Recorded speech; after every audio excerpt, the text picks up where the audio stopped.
Sprite Castle. Sprite Castle. Sprite Castle. Mr. Rob O'Hara. Sprite Castle.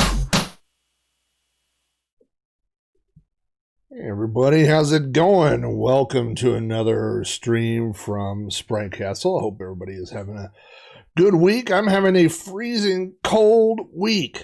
You know, the old joke, I think a lot of places have appropriated this joke, which is if you don't like the temperature or don't like the local weather, wait 5 minutes. And man, is that true in Oklahoma. I'm checking the local temperature over the weekend. It was Friday, it was 72 degrees. Let's see. Saturday, it was in the high 40s. Sunday, it snowed. And it is snowing right now. They're expecting another 4 to 6 inches of snow. And it is about 30 degrees. So it has been a cold and chilly weekend. Now, I will tell you that 2 weeks ago on Sprite Castle, I played Karateka, which was the first game released by Jordan Mechner. Jordan Mechner is probably more well known for Prince of Persia, but I knew his name when Karateka came out. As I told the story last week or on the stream, that I had a copy of, I had an original of Karateka. I got it for Christmas in 1984, and I think I've probably only beat about 5 games in my whole life.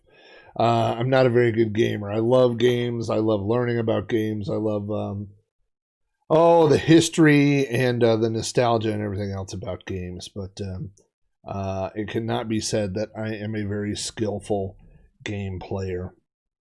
And the one thing about hey, Mr. Amigos Retro Gaming. I don't know if that's Aaron or if that's Boat, but thanks for hopping into the chat. And you know what? I don't have my chat window set up on on this new screen I have right there. I certainly will, of course, have it here. And it's the man with the plan, the big A. How you doing, my friend?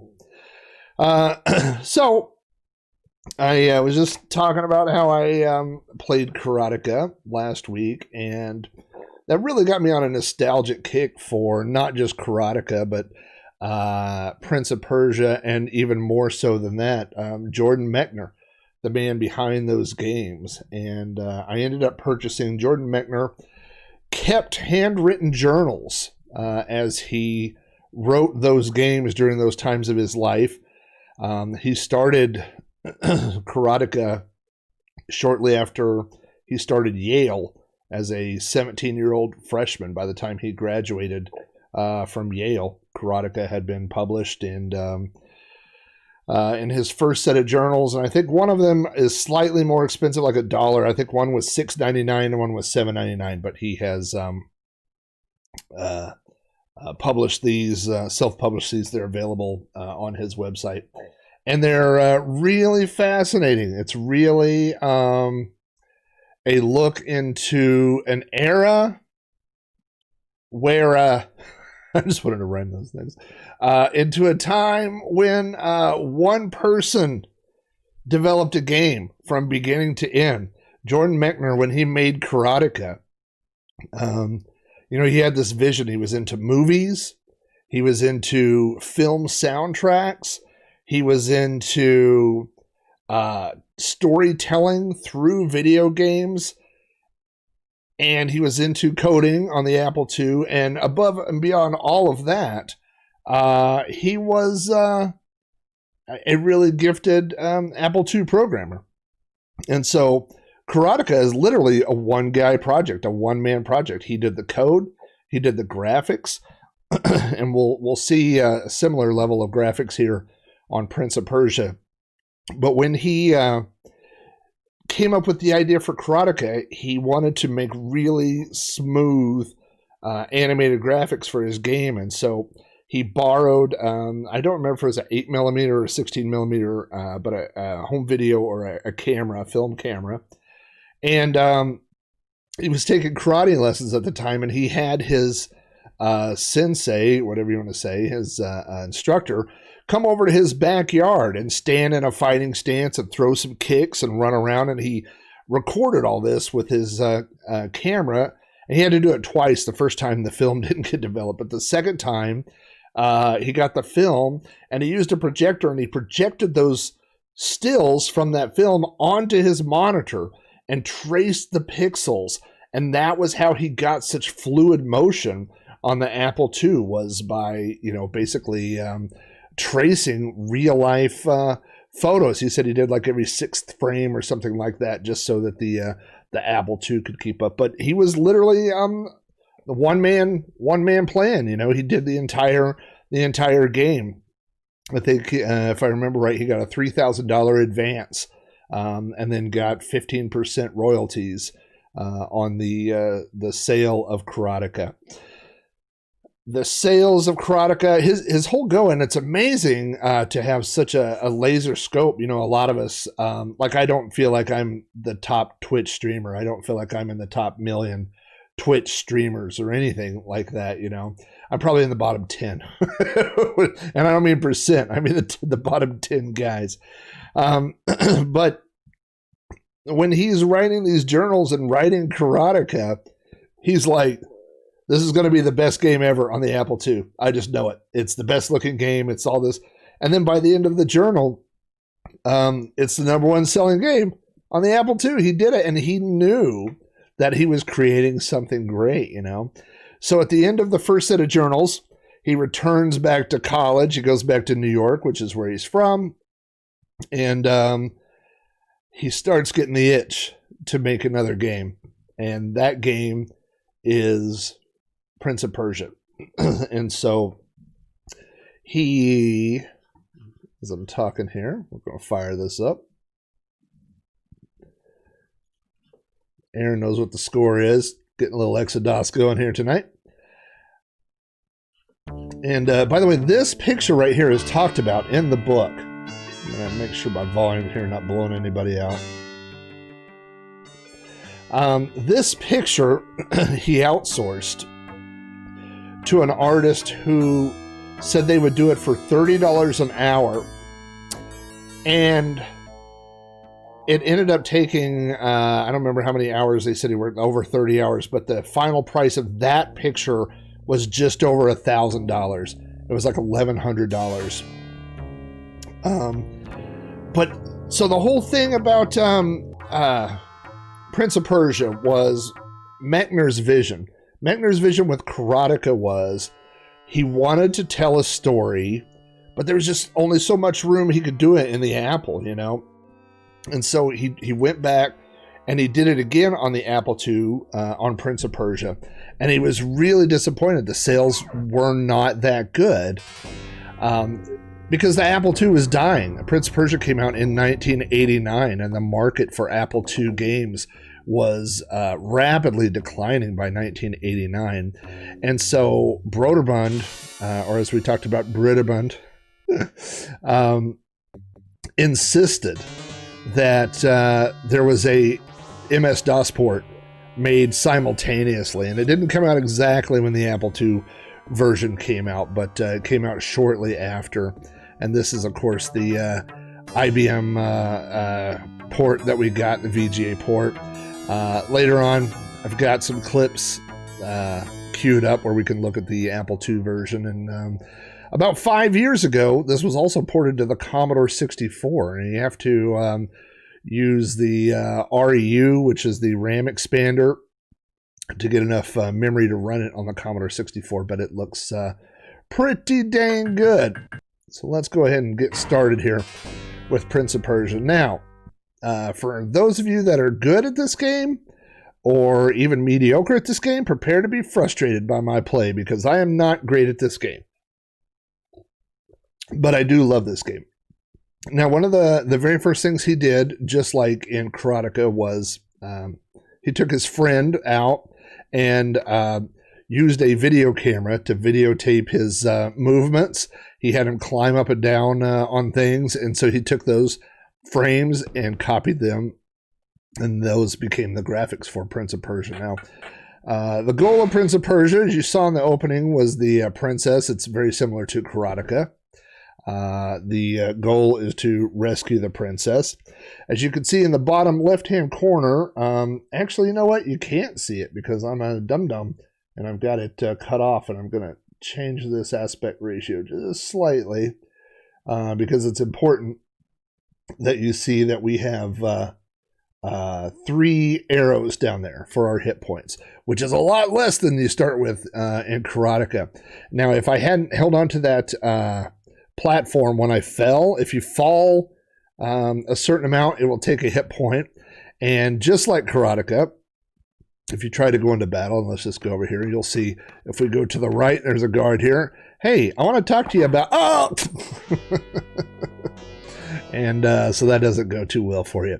So I believe, I actually watched the Amigos did a Let's Play of Prince of Persia a long time ago. And Aaron, who said that he had tried a bunch of different ways to try to get past that part without actually having a weapon. And, there's a lot of different things you could try. You could try to jump past him. You could try to anything you can think of, but you're not going to get past that guy. The solution is to go find a sword. So I'll go over the controls, and I'm playing with the keyboard, which is the way that I basically grew up playing. And so really you play it with the arrow keys and one button, the left shift button. So if we go and we walk around here, you can see that he kind of runs this way and runs this way. And if you switch directions, you kind of get this little animation where we're switching directions. But the other thing that's important is if you need to move just a little bit, you hold down the shift key and you can do this little tiptoey. And that's just moving you, like, let's say 1 ground unit at a time. Also, if I press down here, you'll see I just move down. And if I press up and hold up, I'll go up a level. But if I go down and I hold shift, you can hang on a ledge, and that's going to become important. So now we have come to the first obstacle here in Prince of Persia. And I'm really explaining things more than, I think most people know. But as you can see, there's a little pressure plate there to stand on, which opens this gate. And there are pressure plates that will open gates. There are pressure plates that will close gates. And so after you've played this enough times, there's also panels that when you step on them will fall loose and fall down there. So in fact, when you go across these, you'll see those little things rattle. Now, one thing you can always do on these levels is check the ceiling, because if you hit the ceiling, you may see panels move. Now, we can hear that the machinery has gone and something has opened. Now, there's a panel here. I'll just go ahead and show you. As we run across this panel, it's going to open this gate, and if we run over, there's another panel that closes the gate. So we know that we're going to have to do this and then jump and clear that panel. And these gates only stay open for a certain amount of time. Now, if you're not sure about your spacing, you can tiptoe up to a ledge and then hold diagonal. Now we can hear that something else has been opened. Now, there's 2 ways. You can see this is the first. I spent a lot of time playing this game looking for this room. When you're a kid, you're exploring, you're doing all these different things. But if you look down there in the ground next to that pile of bones, you can see a sword. Now, you can go over this ledges and work your way down, or that's not how a prince would do it. We're going to do this and hold down shift, catch ourselves on that cool ledge. Go over here. And now we have a sword. Really, this is just the beginning of the game. You can go explore these other little areas. Sometimes you will find vials. Now, this is a important thing here. You see those little holes on the ground? If you run across these, they will impale us instantly. But if you tiptoe, we can tiptoe and get past those. Now, as you can see, there's just nothing over here. And so we've come to a dead end. But this is a good little lesson that you can see that there are things, places to explore. Jump over that. Come over here. Test that ceiling. Again, you'll find that there are little traps sometimes in the ceiling. Oh, what have I done here?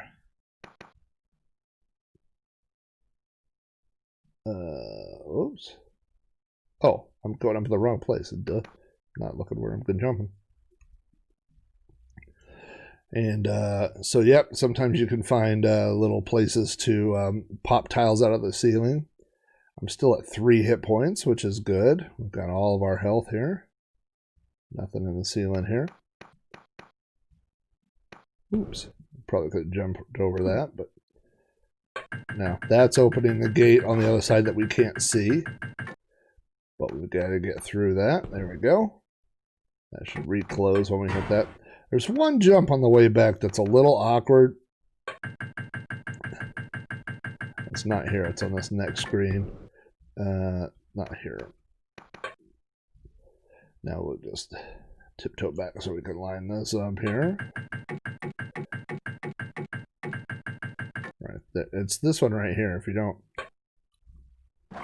If you're running and you jump in the wrong area, go through. This is, if you may recognize this is the screen we started on, but we didn't have a sword. Now, when we approach the guard this time, our little prince will draw his sword, and now you'll see what this game is all about. It's about being a ding-dong prince here. Now, when we're sword fighting, there's not a lot of moves you could do, and that's the best one. But if you press up, you'll parry. And so if you wait for him to strike and you can run that little parry, that's how you block. So those are really, it's not an advanced fighting system. Now you notice there's nowhere for us to go. This got a dead end here. And this is obviously the exit to level 1, but there's a secret.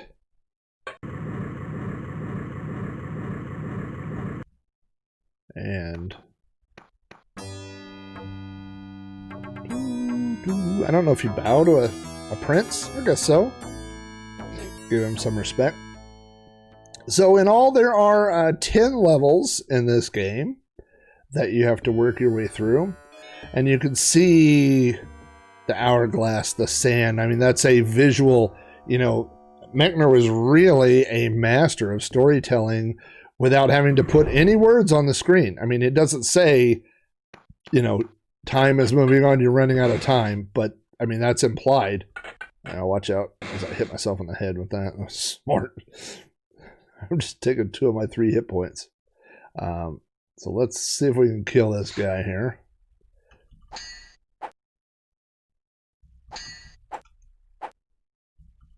Oh.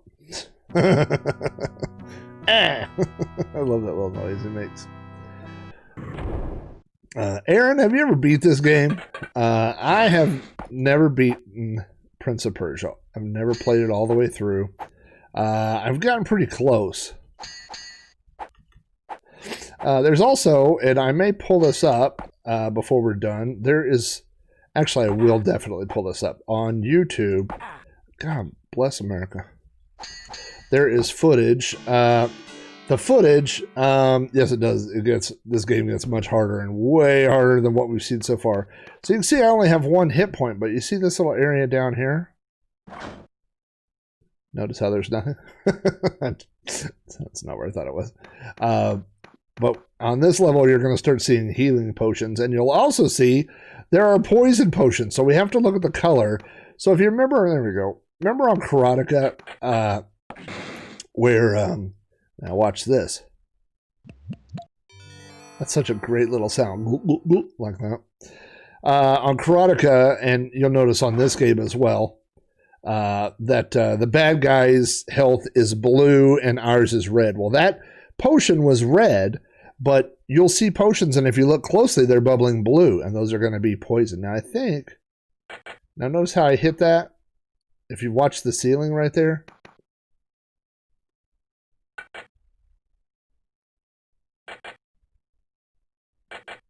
Now I don't remember how to do it. I know you could knock this down. I have to get this one from the top side.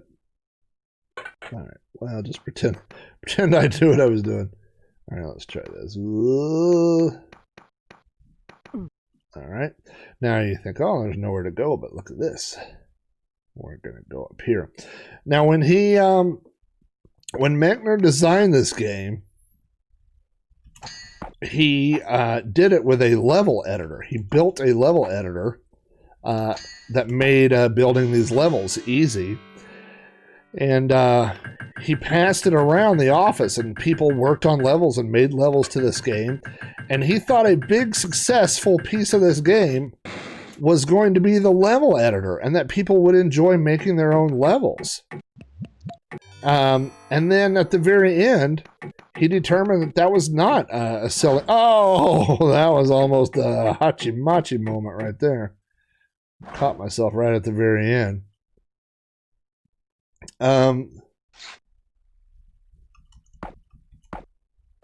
The old double strike. Dun, dun, dun, dun. Again, just like... Oh, no, see, now here's another heal, but we don't need this one, so we'll save that. We'll probably need that on the way back. Ugh, that looks like something bad. Oh, looks like something's going to chop my head. Now, notice that this potion here is bubbling blue. We do not want that one. That one's not going to be good for the old Prince here. Let's see what we can do. Hachi-machi!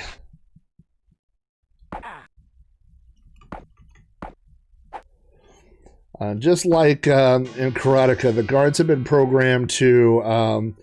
they will come forward and move backwards, but they will. There's a certain point that they won't move back past further. Oops. They will stand their ground at a certain point. Not all of them. Now look at that hachi-machi. That right there will heal all your hit points and give you an extra. So anyway, Mechner, I mean, if nothing else, what he added to this game and Karateka is the non-verbal storytelling. I mean, he has these music cues, and in his book he talks a lot about listening to the not just classical, a lot of Bach and things like that, but he also listened to a ton of soundtracks. He used to listen to the Indiana Jones soundtrack quite a bit.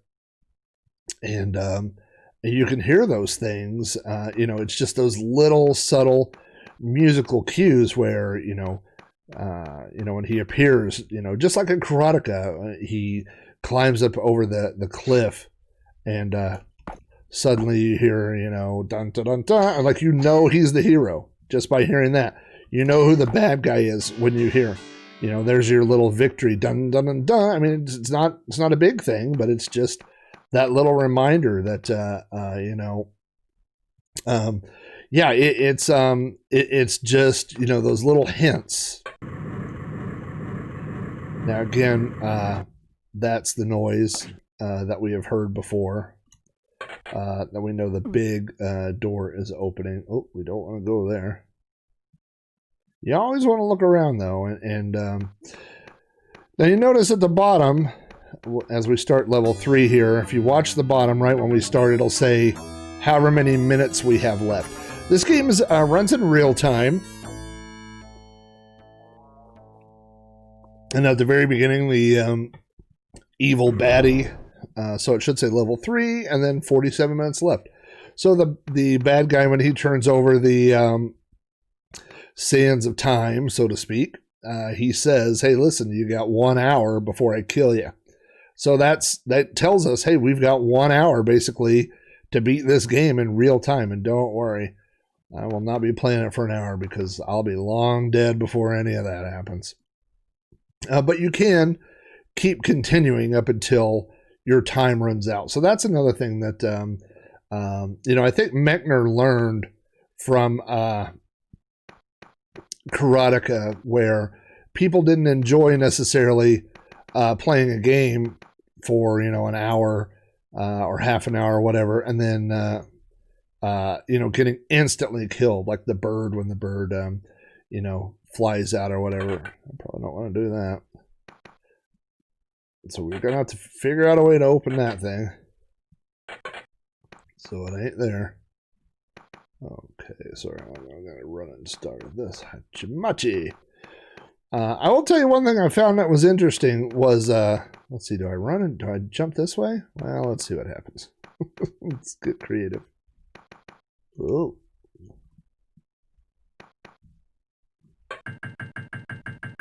Now, is that the gate back the other way? I think it is. See? I told you some of these would fall.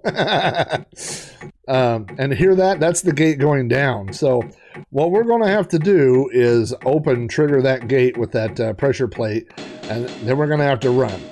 Now, here's a fun little thing that we've got built into this.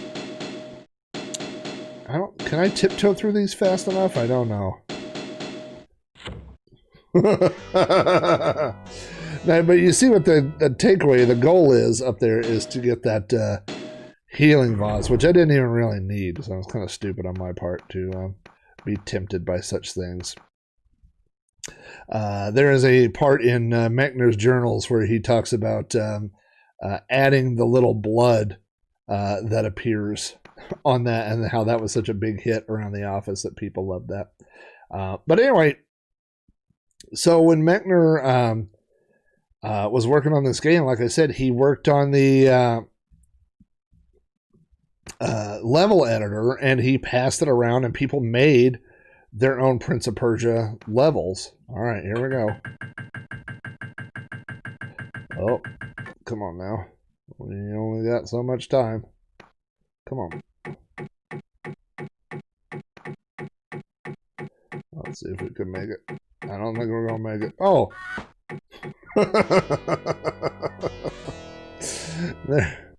There's also a thing in his journal, just a tiny little note, and it says, tried to figure out the approximate speed of a falling person.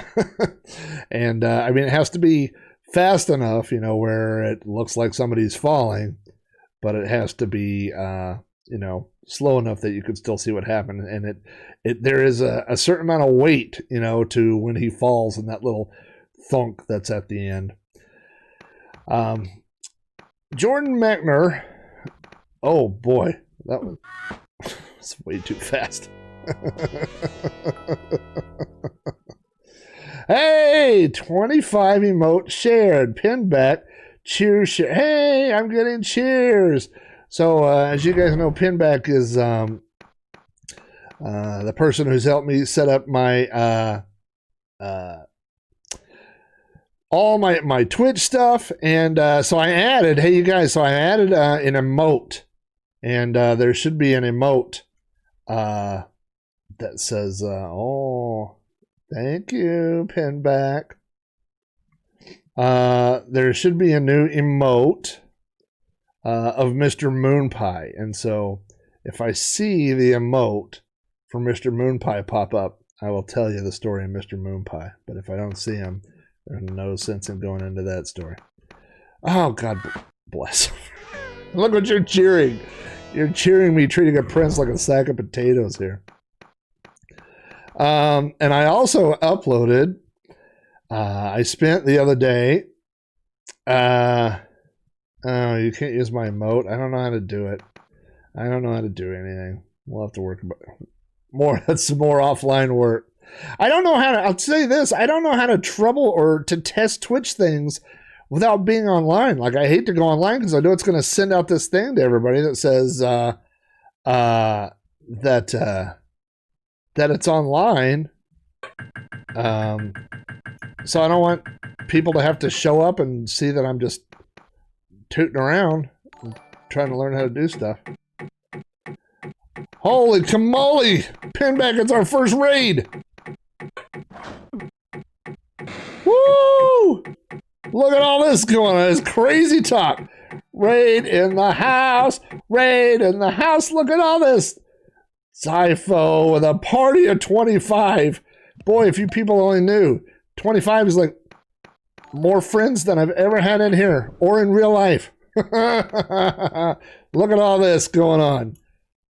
People are showing up for the Prince of Persia going on. Hi, everybody. I hope welcome in. Look at all these fun people. Dreamy artist. Oh, my gosh. Johnny boy. Oh, we are more people than you know in the world. You know, I was reading you know what? This is for all 20. I mean, I feel like I should sacrifice myself. I want you guys to know what you're getting into. This. Welcome to the sadistic dusk. I know, now the pressure's on. I gotta up my game. Okay, we don't have to start all the way to the very end. That's good. All right, let's go over here. We're on level 3 of Prince of Persia. There's no way we will finish this game because I'm just not a good game player, but let's time that. Oh my gosh, look at that. Go down here. Boom, boom, boom. We've been talking about Jordan Mechner.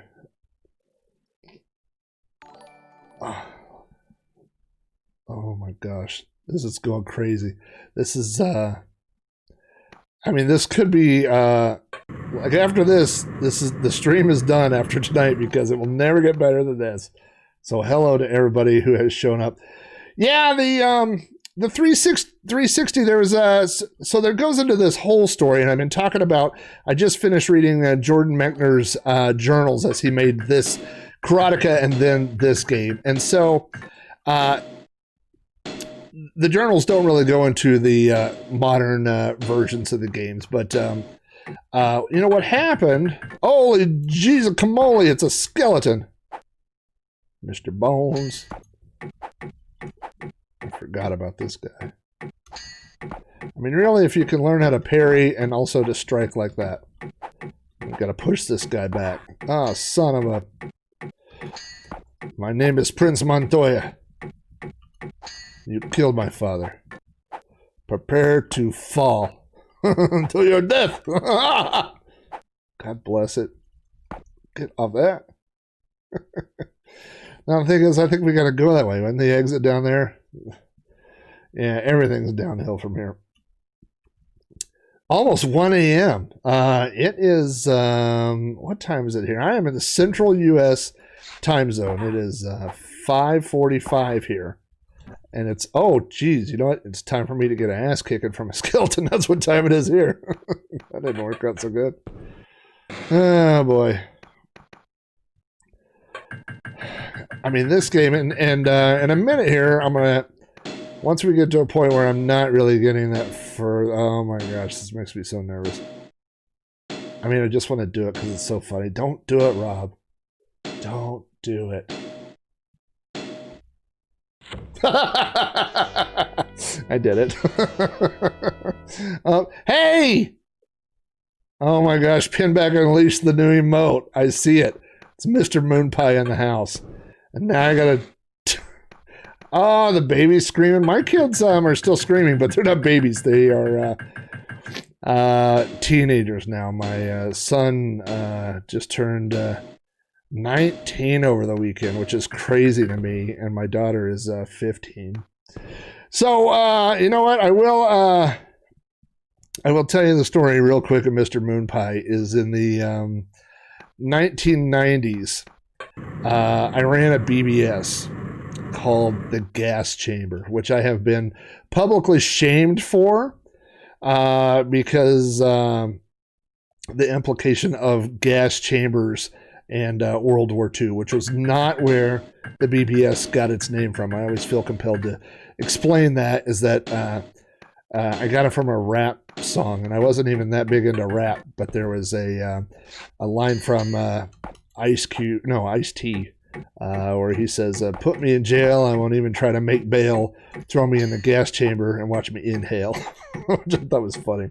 And so that is where the BBS got its name. And so anyway, I ran this BBS, and I got all these people that would come on, and And they would just download stuff all day, and they would never upload anything, and they would never post anything, and I'd get so mad at people. But I'm not a conflict kind of guy. I hate conflict. And so I needed a sysop or a co-sysop that would handle all that malarkey for me and would, would be mean to people, but I didn't want to do it. So instead I made a fake co-sysop called Mr. Moon Pie. I went to a garage sale, and I found this 6 foot tall stuffed banana, and we named him Mr. Moon Pie. We thought it was the funniest thing in the world. And so I made Mr. Moon Pie my co-sysop. And we gave him this this fake, he talked like a 40s gangster, and so when people would be online and they'd be downloading and leeching and stuff, I'd just kick them off, and I'd be like, Mr. Moon Pie says, get out of here, you bastard, and I'd kick him off, and I'd do all kinds of mean things to him. And so people really thought Mr. Moon Pie was a real person for many years. And so Twitch said, I gotta come. Oh, what are you doing? Don't put your sword away, you ding dong. Oh. I guess I closed. I guess that was all right. Guess we'll go this way. All right, what do we got? Is it up here? No, I don't see anything up here. I like just walking. One of the funny things I always think of in my head is what if people walked? I mean, like in video games. What if you did stuff in real life? Like you're like, hey, there's a wall. You're walking and you're like, hey, there's some chompy chomp things. Let's go see it. Hey, I gotta go peek down here.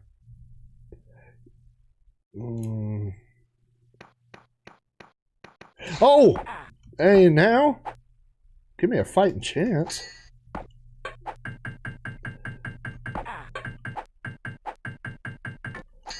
Surprise, Sultan. I was waiting to use that line. Oh! Oh, boy. Come on, Prince. Oops. Gotta go in here and trigger this. All right. So this game, like I said, there are some insta-death kind of things, but it's not too bad because you could keep starting over as long as you have time. That original 60 minutes, Oh, no.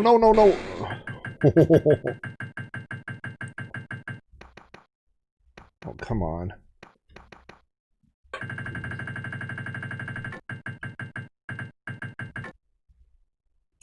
Get through that.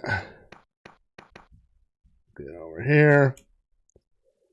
And then let's do this. No, I forgot which one. Oh, that opens that one up there.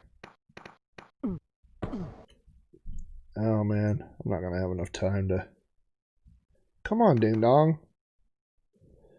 Oh, boy. That guy's like, where'd he go? No, it doesn't look like Rogue, does it, Curtis? Curtis, you missed all the excitement. We got raided. People are here. Mr. Moon Pie made an appearance. This is amazing. This game is hard on all platforms. Boy, you got that right. And speaking of all platforms, I am going to take a break here in just a second. Take a break like I've been, digging ditches or all. Hey, Frodo. Frodo is the man who never sleeps. Frodo is from... Oh, boy. Frodo's from the Netherlands. And I don't know how he does it, but I could stream at 8 in the morning my time, 4:30. All right, that's a good time to take a break. Hey! What's up, my friend? Delta Lima from Twitter, from Ireland. Of course, I am also from Ireland, if you go back 3 generations, which is where the O'Hara comes from. This is going to make me... it's going to make me do this.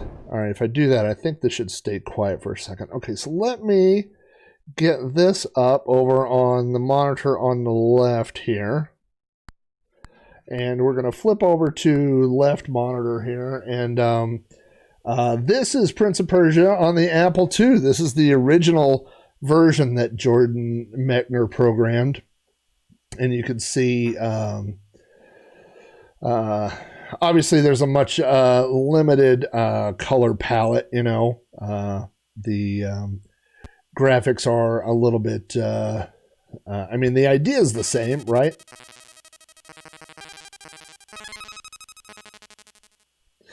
That wasn't so good. So, yeah, you've got, now, it does look like, of course, this is actually playing on YouTube, that there's a little motion blur going on, but I don't know that the original did that kind of smoothing in between the rotoscope frames. But again, Mechner only did the Apple II version, which is what you're looking at right now. He programmed this version in, and there were a couple of different coders that worked on the MS-DOS translation. But I will, before we're done, I will pull up I'll go find it, the original footage that Mechner shot, because some of that is actually on YouTube right now too. And so you know what? I mean, you've seen this. Let's go up to the other one I had queued up here. Let's stop this. Stop, Prince. And this is from the, let's see, I think this is 5 years ago. I think it's 2015. I have not played the port of this on the Spectrum. This is the Commodore 64 port from, I think, about 5 years ago. So there was not originally a port for the Commodore 64, which I always thought was interesting because, frankly, if the Apple II could do it, I feel like the Commodore could do it. But this version takes advantage of the REU, which is the RAM expander unit for the Commodore 64. And if you have, like I do behind me, I've got my Ultimate 64 here, you can kind of emulate an REU. I think some of the emulators actually support REUs.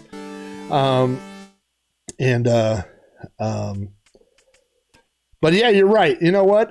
There is not, of all the ports I've played, I mean, there's not a bad port of Prince of Persia. But man, you know, it's so, I've said this before, but for a Commodore 64, man, it's so awesome to see stuff like this. And of course, you have to think, like, what would it have been like if we would have seen this, you know, back in 1989 when the Apple II version came out. And I actually do have a real Apple II Plus or a 2E. I don't know if you can see it in the shot. There's a big monitor back there, and it's sitting right below there. I have a CFFA 3000 card for it, which allows you to play Apple II disk images off of a USB stick, which is, you know, I've got, I was going to say hundreds, but I probably have thousands of floppies sitting around here. But they're all dying, slowly dying. So let me see if I can find this real quick before we go back to Prince of Persia. Let's find Prince of Persia 16 millimeter footage, making of, and yeah, this is it here. So this is fascinating. This is really cool. So this is the footage that he shot in his backyard. You can see there's the running. See how that, I mean, that is the jump that's in the game. That's when you jump off something there. There's him sliding there. And you can see the frames. And then they would take each frame one at a time and then shoot those onto a monitor.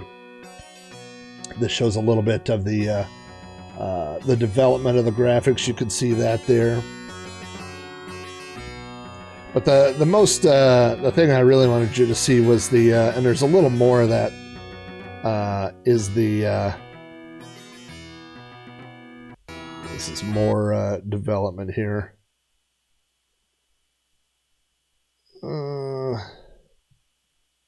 Yeah, this is just kind of level building stuff. Let me go back to this other one here.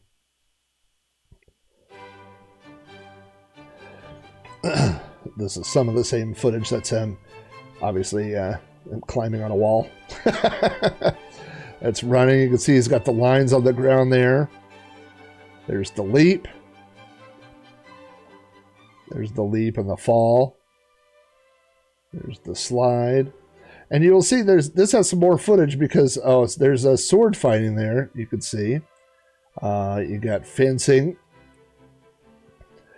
Well, the thing about the outfits, what he found out was that this is the end embrace when you win the game, where the prince and the princess, and this was the daughter of one of the Broderbund co-workers, and she was 18, and so there was a lot of so you can see that shot there.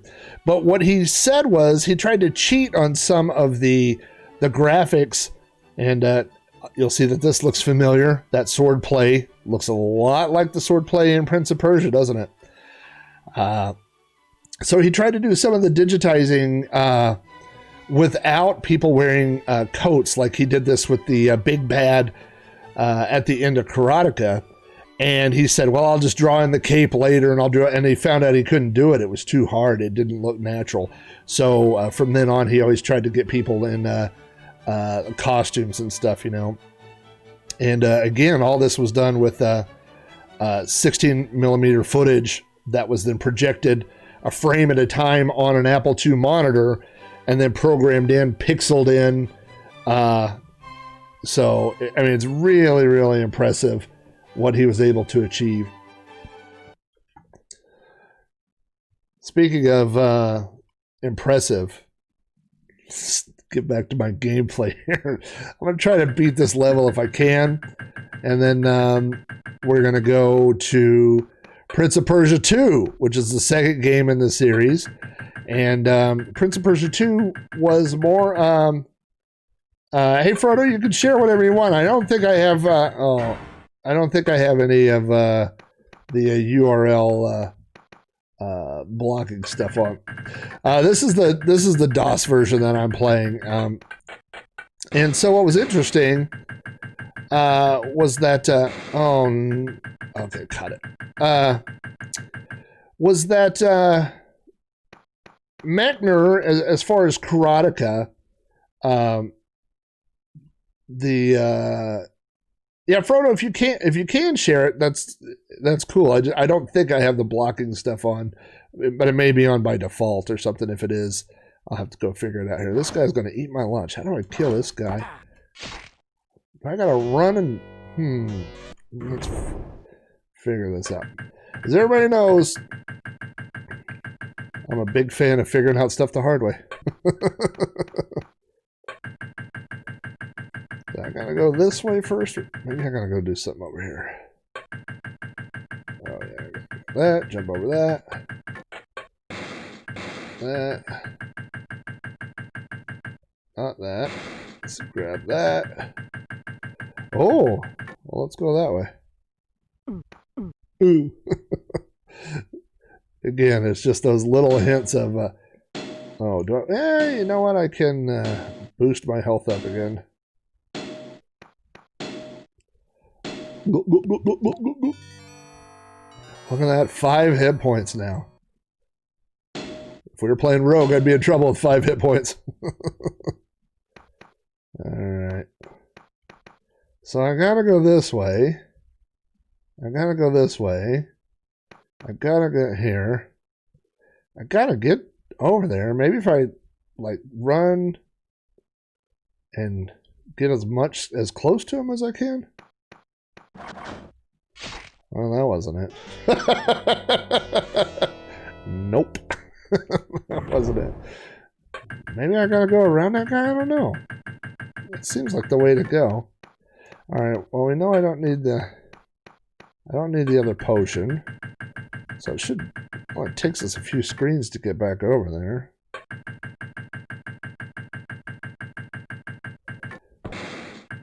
Okay. There he is. Okay. Oh. That ain't it. Alright, well maybe there's a way. Yeah, I think I'm gonna have to go around that. I think it's trying to give me a hint, but that ain't in the game plan there. That ain't in the old Baker Mayfield playbook.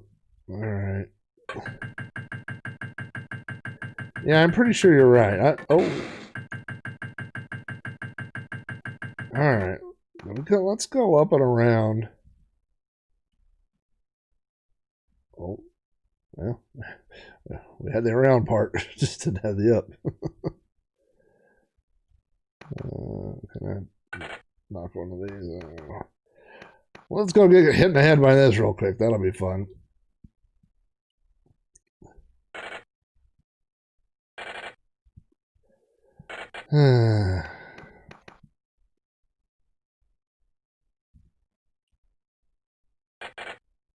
Come on.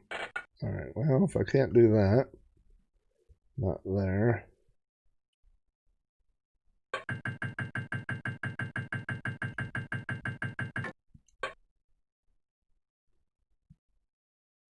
Alright.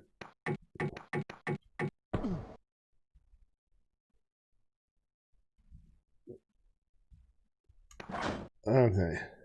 If I jump all the way to him, he kills me. I don't have enough time to, hey Darren, what's going on? Yeah, we're that's what we're doing. I'm just getting killed over and over. Does that open? Maybe I gotta come back around and get back up to there. Maybe that's on. Let's try that. Okay. There's nothing up there. Okay, so once we get that, let's go this way. Well, why would we do that? Okay, that opens that. Okay, let's open. Okay. Open that. Maybe I could go down.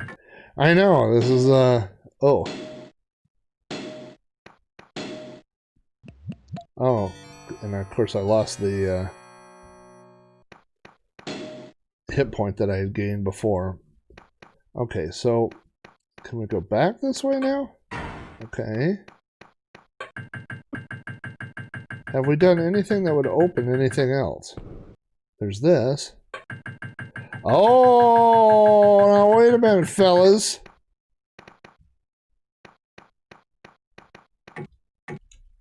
Oh, I thought maybe that opens that one. I thought maybe I'd open that one. Yeah.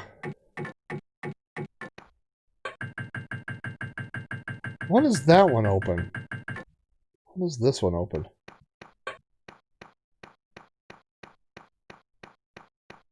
Doesn't open that.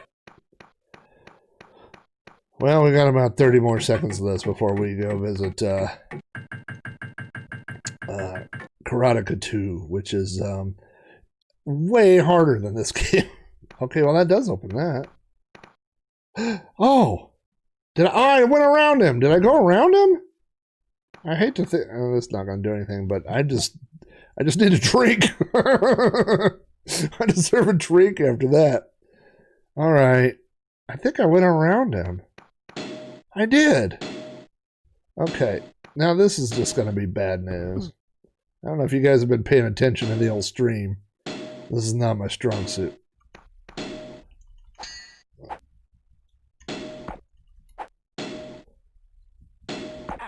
Oop.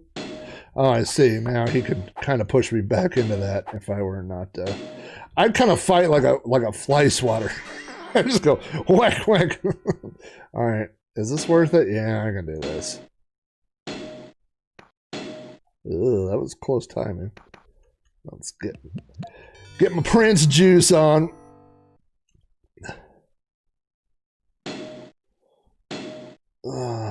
Yeah, you have to let me know if anybody else is getting bad buffering or streaming and stuff. I've got pretty good internet here at the old house, but you never know. And you never know, especially when you have two teenagers, what's going on. I have Cox Internet. Ah, see, there's the other side. Now we made it to the other side. Oh, and he's got yellow health. Oh. Dun, dun, dun, dun. And now that opens, but I don't need to go back that way. Oh, I will have to go this way. Well, let's go. I know that we can open that. There's got to be something that opens the door. And we haven't done all this over here yet. I bet there's a door opener over here. Oh, you think you could... Oh, I tried to jump over it. 64 Twitch followers. I want to lock it in. That's the perfect number. 64, baby. I choked myself up. 64. And then the next number is 6502. That's the only... Oh, wait. If I started all over... Okay, that's it. I'm quitting. I'm quitting. All right, so hang on here as I choke. If I get to 70 followers, I'll choke here on the air. Okay, let's get this up here. Let's close this down, and let's go find Prince of Persia 2. Now, again, Jordan Mechner. I'm going with Sound Blaster. I'm a Sound Blaster kid. I had a Sound Blaster growing up. I'm a Sound Blaster right over there. And so now we have, I mean, Jordan Mechner's whole thing was storytelling. That's really what he wanted to do through video games. And as each game got, the technology improved. What happened when I hit the magic 50 followers? Well, I got the ability to sell things to people. And which is literally what I'm not that interested in doing. Hey, Mitsuyama.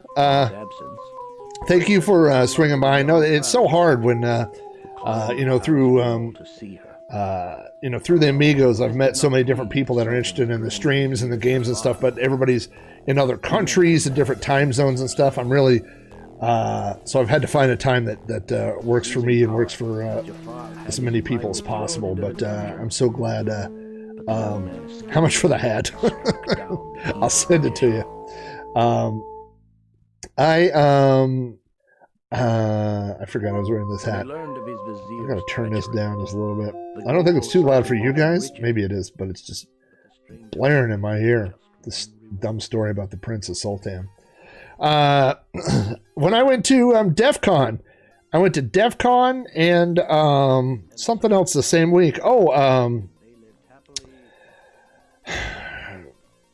Not E3. What was the one, the retro one that the digital press guys used to come on? But they were the same week or 1 weekend apart in Vegas, and so I went to one CGE, Classic Gaming Expo. So I went to one weekend, and DEF CON was the other weekend.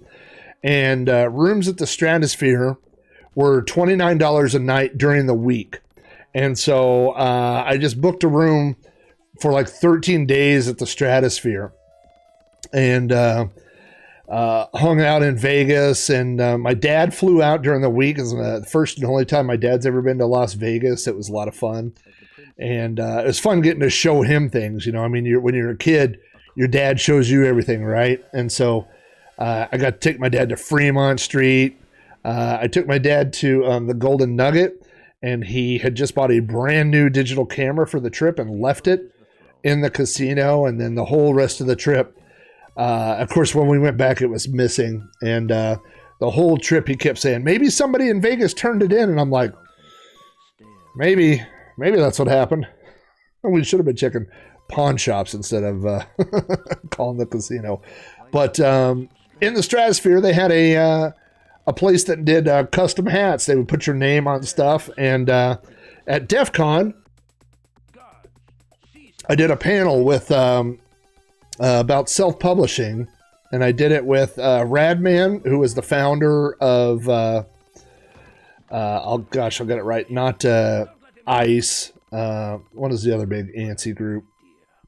But it was Radman and Miles Long from the Cult of the Dead Cow. And so I was the dope in the middle. It's like two legendary guys, and I was sitting in the middle. And so I went and had a hat made that said Flack on it, so people would know who I was. All right. Let's get this started. Now, this game throws you into the action. I mean, we're right there. And unfortunately, these first couple of dudes only have one hit point. So they're not too hard. We can run over here. But yeah, this game throws you into the action. I mean, it throws you literally, when you say literally throws you into the action, it throws you out of a window into a sword fight. And if you're not paying attention, he'll push you off the edge there. And so in Prince of Persia 2, I want to paint this picture for you. Jordan Mechner had just come off of a roof, and he got killed. He had just come off of the original Prince of Persia, and according to his journal, which I talked about, I was just reading. Golly, yeah, see, I mean, you're like one step, see if you go back.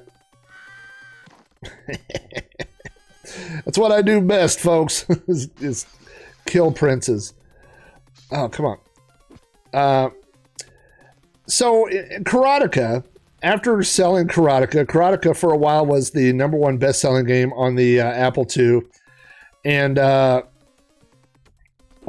get your sword out, you ding-dong.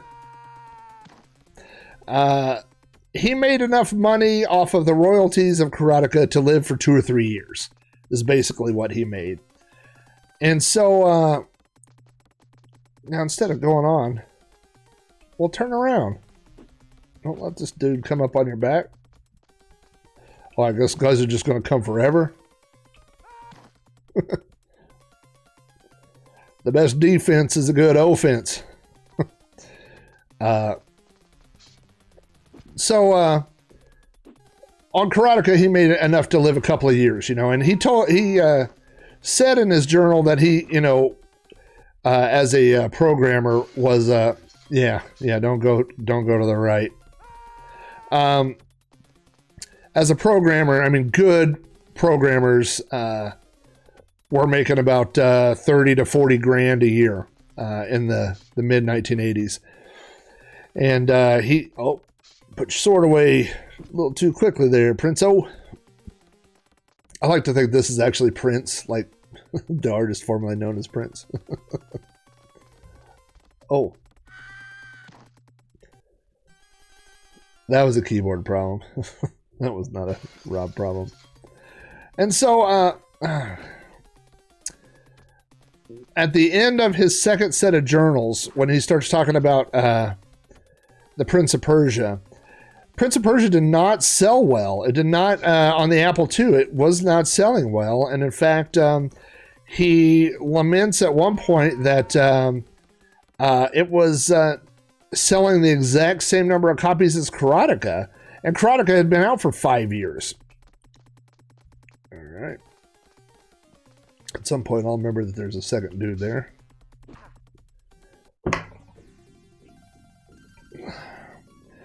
I mean, in my defense, I blocked with my stomach. I did block. All right. No more Mr. Nice Prince. Because tonight we're gonna party. And boy, if I sing that, I'll get DCMA'd right. You can't sing Prince songs. No singing of Prince songs on the Twitch. Man, I was dreaming when I played this. So sue me if I go too fast. So anyway, God bless America. There's so many other things that could happen. The planets could align. There's a lot of things that will happen before I beat any Prince of Persia game. So, by the end of his second journal, there comes the second guy, he starts getting royalty payments of, he gets one of 30,000 in a month, and then the next one is 50,000.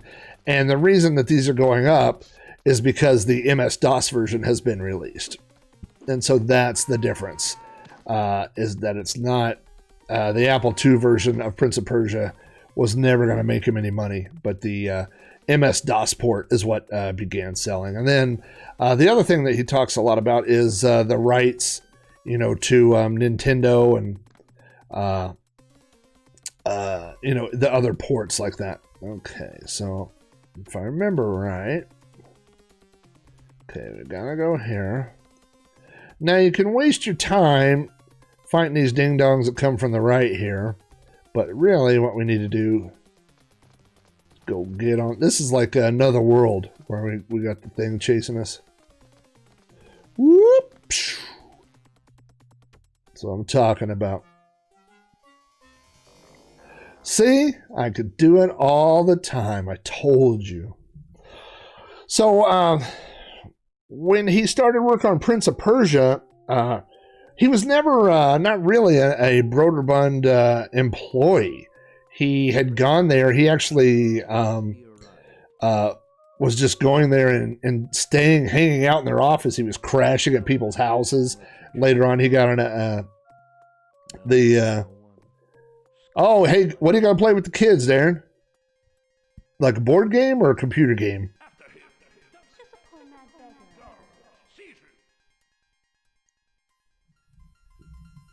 My kids would only play... I don't think my daughter plays video games at all. My son is big into Nintendo Switch right now. Every time that the princess says, come to me, I always think, come to Butthead. There's got to be a way to replace that sound file in there.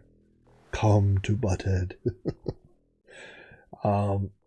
So, when they began work on Prince of Persia 2, alright, so I gotta admit that I've never actually got to this level before. So this is gonna be new to me and new to everybody. Can I keep going this way? I feel like I'm just gonna go into the ocean. Yeah, I got just drowned. Alright. Alright, so that's not the way to go. Let's go the other way. Prince of Persia 2, which is this game, Jordan Mechner did not... Oh, there's quicksand. Huh. So what am I missing here? Let's see. Am I supposed to do something or get something? Let's see. We could jump. What do we... And I have two buttons. I have my sword. And then I have my action button. So this is different. Can I keep going this way in the water? Or will I just drown? Let's find out here. Yeah, I don't seem to be going anywhere. Let's go back this way. And let's see, maybe I can... Aren't you supposed to... Oh! Well, there's a sun.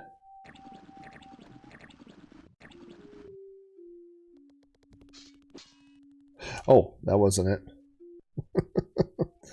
Alright, let's fit... Oh, maybe I'm not supposed to touch the one that looks like the sun. You think that's it? A lot of trial and error on the old Prince of Persia.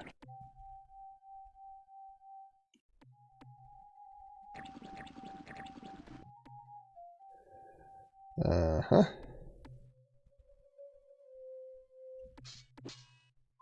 Okay, well, when I do the sword, it immediately knocks me back into the quicksand. If anybody knows how to do this part, you just feel free to shout it right out. And Pinback will give you some fake money.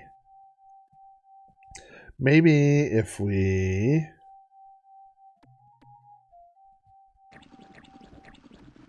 Okay. No. Oh, I meant to do that. It's just like Rogue, but with better graphics. And I was eaten by a guru. Oh, I just ran into the stinking quicksand. Alright. My patience is running thin with you, little prince. So can I tiptoe on these, or yes?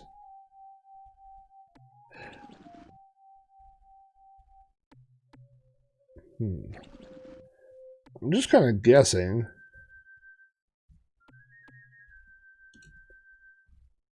I didn't mean to do that. I kind of wanted to leave that one.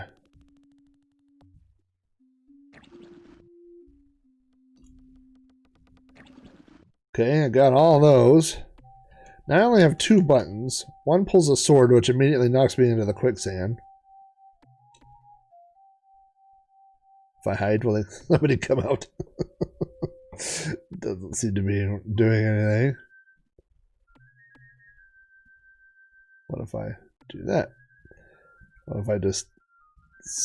Okay, if I jump, that doesn't do anything. I mean, there's something to do with that sun symbol and the sun symbol that was on the other rock that was over there. I kind of... Let me do this. I kind of feel like if I left that one, kept that one from disappearing, that would do it. But I don't know.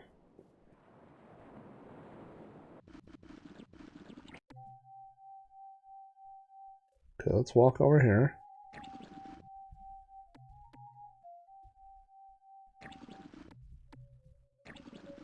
Okay.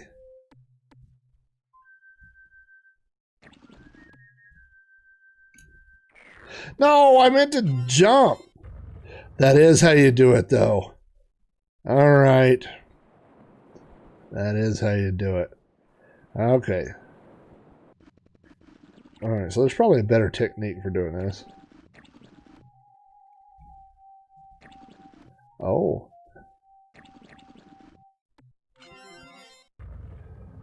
Oh my gosh. Mechner, I'm going to kill you. Uh-oh. Oh, we hit the copy protection. Select the symbol that appeared on page 15 of the manual. I don't know if this version's cracked or not. Let's hope it is. Let's hit enter. Let's pretend like I have the manual, like I'm looking. Oh, I guess it was good enough. All right. I have seen this level. I'm not going to play this very long because I really don't like the color palette on this. I think it makes it too hard to determine where things are. Yeah. You know, I don't mind when a game... oh, I know what's going to happen down here. Watch this. Hey, dude. Oh, what did that do? Is that shooting me in the face? It just shot me.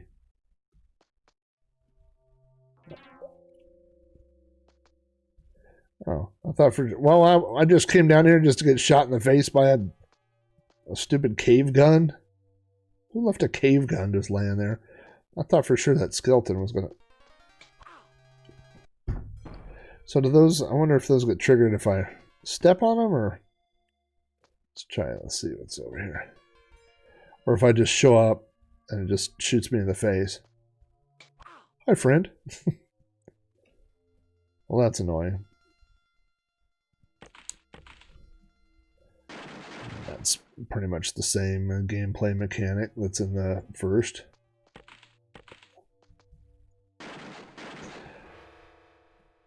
I don't like the noise that it makes when it does that. You know what? Let's try something crazy here because we are the prince. I tried to grab onto that.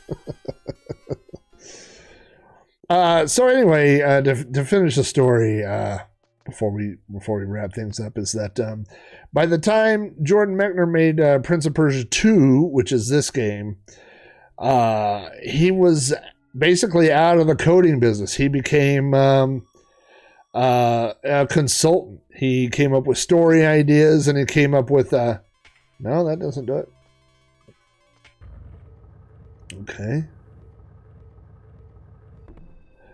But he was not programming. Broderbund had in-house talent that did the programming, and he would show up, once a month or every other month, and they would show him their designs and stuff. But that was it. He didn't. In fact, he didn't even live in California. whenever they made this game. And he had I forgot what his royalty rate was, but the book, I mean, he's very open and candid. If you love oh, geez Louise, that was a bad idea. Am I dead now? Or is this, no, that opens it up, all right.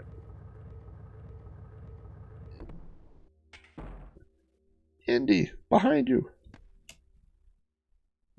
You know, I mean, really, my style is to go walk into those spikes over there. But I wanted to see these.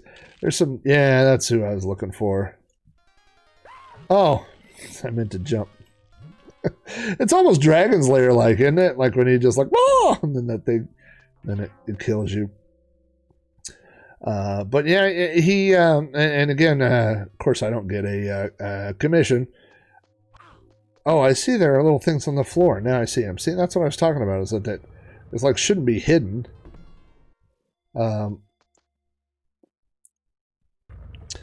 Why Commodore instead of Commodude? Well, I'll tell you. When I what does that do? Open something. When I was writing the book, which, if you don't know, Commodore is the first book that I wrote, and then Commodore is the second, is the sequel, the follow-up. It was about, one of the things it was about was growing up in the 80s, during the time when there were so many different computers, 8-bit computers, and how nobody got along in the different scenes, you know? And so everybody had, oh, hey, Scott, how are you, my friend? Scott has been a long-time supporter of all my podcasts. You don't know Flack and Sprite Castle. And for a while, we were doing, when I was doing No Quarter, the guys at No Quarter had a promo deal going with Scott. We would do commercials, these little commercials that had 80s song lyrics in, and I always looked forward to doing those things. You know what? I've had the Underground Retrocade on my, that's Scott's Arcade, which is just outside. Tell me what city it is. I mean, I know it's not Chicago proper, but is it West? I want to say West Dundee. I don't know. It just stuck in my memory. But yeah, West Dundee. So I have family that lives way on the south side. My uncle used to live in Hazel Crest, and my grandma, my aunt, still lives in Homewood. So they're all on the super far south side. So when we would fly in, we would usually fly into Midway. I went to the Galloping Ghost many years ago, but that was, I don't know if that was before. Oops, that was quick. I guess I should have climbed up the other side there. I don't remember if that was before your arcade was open or if I just hadn't heard about it yet, but that is definitely on my list of places to go and see once people can start traveling again. You know, I really want to go see my family in Chicago, and I just want to get in a car and go drive around the country for about 2 weeks. Just go see people and go visit people and go see things, and can't wait to. Oh man, yeah, I think it was really, really early on. So, but if you are closer than me, what are you guys? Are you open right now, or I don't know what the rules are in different parts of the country. I got to tell you that I'm a little embarrassed about the way Oklahoma is handling things, and not to get into too much of all that stuff because everybody's sick of hearing about it. I know I am, but Oklahoma's governor is pretty much, I mean, he just says, you know what, everybody fend for yourself and good luck. So we do not have any sort of mask mandate, statewide mask mandate. So some cities require masks. Oklahoma City requires a mask, but any suburb that's around Oklahoma City, most of the suburbs do not require masks, including the town I live in. So, it's so weird because, we're all this one community now, right? I mean, as far as, oh boy, that guy's going to push me right off of that cliff, and we can't have that. We can't have that, my friend. Them bones. Okay. So let's going to have to be quick about this.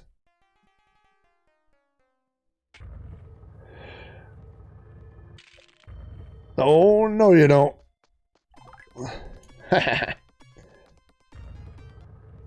All right. And there's that. You're open. The other arcade is open. Prince Arcades is open. Masks, temperature check, and hand sanitizer to play. Yep, that's the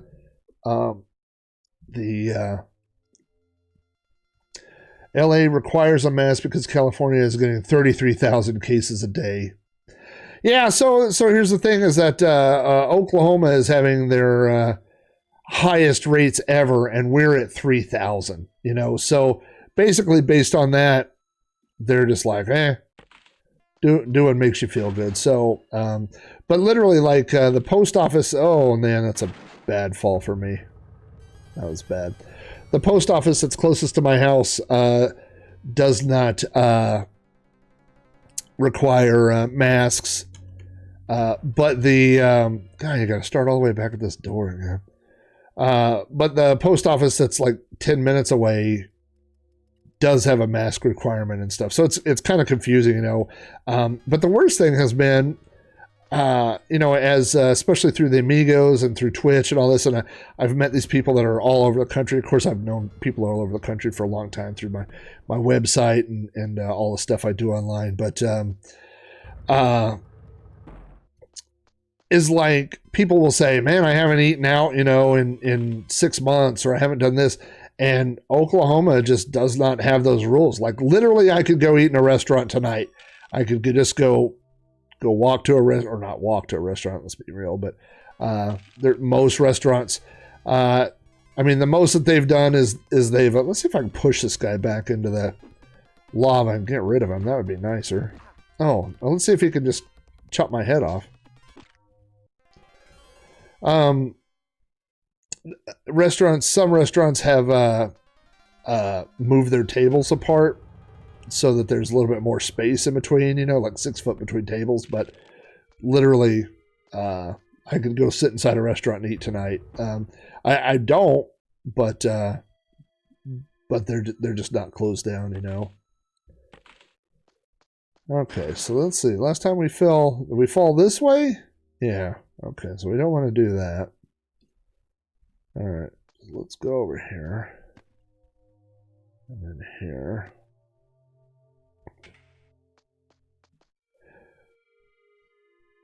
I know now, Curtis, I know your numbers have been going up, but and you live in a pretty small community. Oklahoma, the whole state of Oklahoma, the population of Oklahoma is about 4 million people. So 3,000 is not. God, I just did it again. I can't see that little spot where I could climb in. I'm doing this one more time, and then and then we're Prince of. I'm trying to think of a word that Prince of Finito.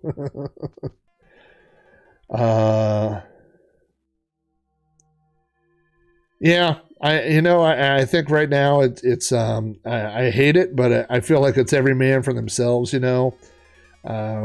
had Thanksgiving. My dad lives by himself, and for Thanksgiving, out of my workshop, we put a 6 foot plastic table, and we keep the door open.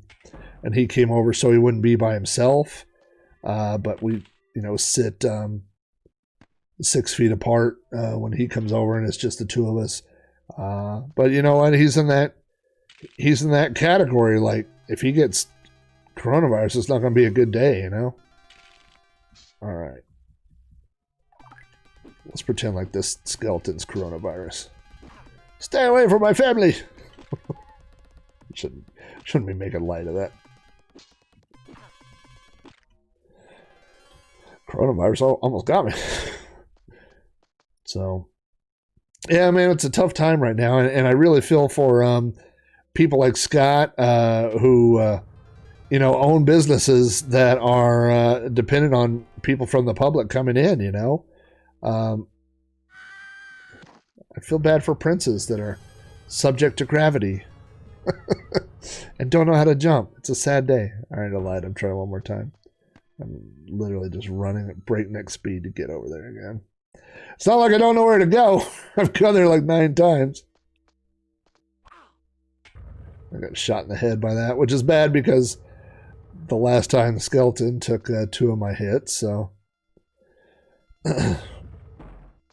I'm very, very, very lucky that I've been able to work from home. My wife and I have been working from home. I'm sick of it. I'm tired of working from home, but you know what? I'm still getting paid and paychecks are still coming in, so I cannot complain. All right, we beat that guy. Now let's not. No, we gotta trigger this stupid thing. Oh, now there's a skeleton coming in. No, don't stab me in the back. I thought we were friends, Skelly.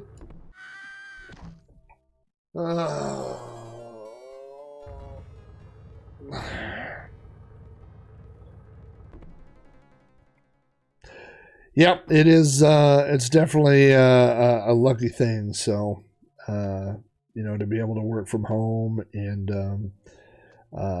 my son is a. Oh God. All right. That's good. That's a good job there, Prince. Both of my kids are also doing virtual school, which is why I was kind of joking about. You always need to know what's going on the old internet. We have I have Cox gigabit internet, which means it's this diagonal key that's really is throwing me off. Like you got to hit the diagonal to do that jump, and if you don't hit it just right, you see what happens. So I joke about gigabit because I pay for gigabit and I get about 500 to 600 megabit down. I've never got gigabit speeds, and up is even worse than that. But I also get, after we signed up for gigabit, I found out that I have a monthly data cap of 1 terabyte, which has been up to 1.25 terabyte. And now, the thing that they don't tell you about gigabit when you sign up is that hold on, we got to focus. Ain't no time for talking about data caps right now. I got to focus on this skeleton. Okay, so I heard him. All right, so let's not get sidetracked by jumping. I know you're over there. Come on. Oh, no. These people want to see the next level.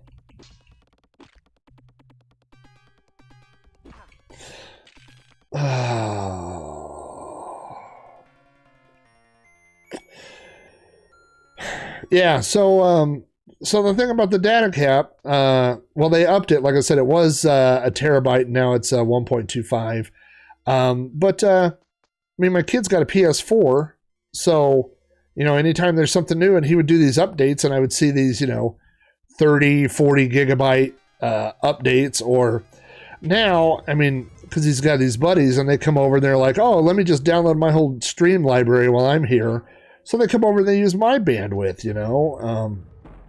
So Cox has a online thing that will show you at the end of every day what you have used for data, how much you've downloaded. And I got to tell you, like when I was a kid, my dad was the light bulb police, right? Like he would come in and be like, nobody's in this room. Why is this light bulb on? That sort of thing. And now I'm like the data guy. Like I go in here and I'm like, all right, who's streaming on Netflix? Nobody's watching Netflix right now. Why are we doing this? And Yeah, so that's my new job, is to be the data bandwidth police and see what everybody's up to. I wonder if I could jump from that point. Okay, now, instead of dying in the same spot every time, okay, let's go down here. Okay, and then we went over here. Is that right? No. We go down. What's over here? That. Okay. So let's go down here. And then what happens every single time is I fall into that same pool. So instead of doing that,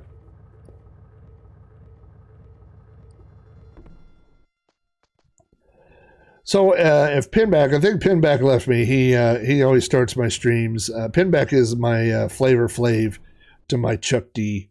But he would tell all you guys, anybody who showed up tonight, there is the gate door, this is what we're looking for, to be sure to follow on Twitch. I stream every Wednesday night at 8 o'clock Central, which is probably too late for some of you guys, and then I try to get a stream in sometime during the weekends. Oh, I closed that door though. Now wait a minute, I thought we were in Easy Street here.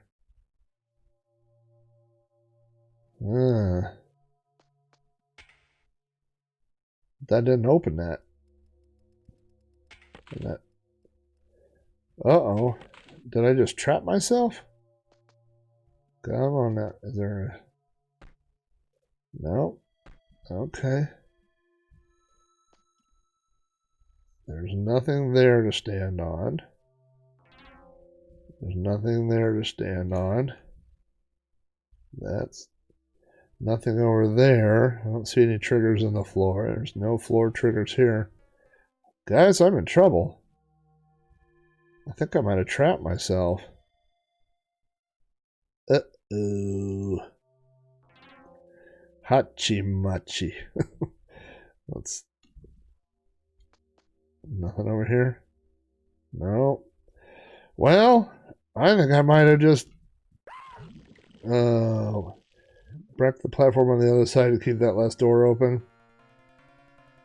I found another way out. I found a way out of my problems that involved jumping headfirst into a puddle of orange goo. This Prince life is not for me. Like the real Prince, both of us have exited the level in a way no one was expecting. Only one of us had a broken hip. I probably have a broken hip too from falling down that cavern 18 times. So, well, anyway, guys, I think I'm going to wrap this up. Thanks everybody for popping in and streaming a little Prince of Persia 1 and 2 with me on this week's episode of Sprite Castle, which is one of my podcasts. I'm going to be talking all about the C64, one of the worst named products in the history of the world. It is the new C64 that just recently, well, I say recently, it went on sale, pre-sale in August in North America, and I pre-ordered it the first day, about an hour into the pre-sales, and it arrived the first week of December. And so I just got it, about 10 days ago. And I will be running it through its paces, trying some different games, trying some different stuff, and comparing it. Hey, man, thank all you guys. I was so excited to see the raid. I'm glad to see all the new names that popped in. And so I know that I think the subscribing and stuff like that, all that stuff that costs money, I don't care about any of that. I'm not here to make a living on Twitch. I'm just here to play old games. So if I do 2 streams a week, one will always be Commodore 64, which is my favorite computer of all time. And the other one will probably be an old DOS game or an ARC game or something like that. No, don't be as Pinback talks about throwing the bits at me. Don't throw the bits. Although there is I did want to hear, I don't know if I set it up right or not, but I was supposed to set up a bunch of sounds. So I tried to set up a bunch of sounds where people could play them, but I don't know if I set it up right, and I didn't hear any of them. And there was also supposed to be, did that just play the little animation? I'm looking at the Prince of Persia screen instead of the thing, but I see that Rule of Thirds has subscribed, so thank you for doing that. All my stuff is free, so if you go to podcast.robohara.com, you can find all the back episodes of You Don't Know Flack, which is my podcast about old games, arcade games, technology. I just did an episode about shelves. I've done episodes about ninjas and tornadoes and all kinds of kooky stuff. So you can find that there. That's podcast.robohara.com, or you can just go to robohara.com. You can find the link there. And then my other podcast, Sprite Castle, which is, and those get released every other week.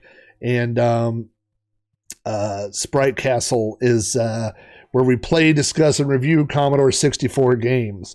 And, I heard a lot of people when they started podcasting. I started You Don't Know Flack almost 15 years ago. And people said, the problem is you run out of stuff to talk about. Well, first of all, I never run out of stuff to talk about. And if you're going to review Commodore 64 games, I could do a show once a week for the next 20,000 weeks. So I think I'm pretty much set on that. So, and you ordered the book. That's awesome. I don't know if you got it through the Story Bundle, but right now there's storybundle.com has a bundle of 100 retro books about retro gaming. There's computer books. What do I call this kind of stream where you die all the time? I call it Commodore. I call it Sprite Castle stream. Really, I feel like exploring the different ways to die in video games. And so I find new and exciting ways to do that every week. But that Story Bundle thing, if I get a copy of it because they put Commodore and Commodore here in there.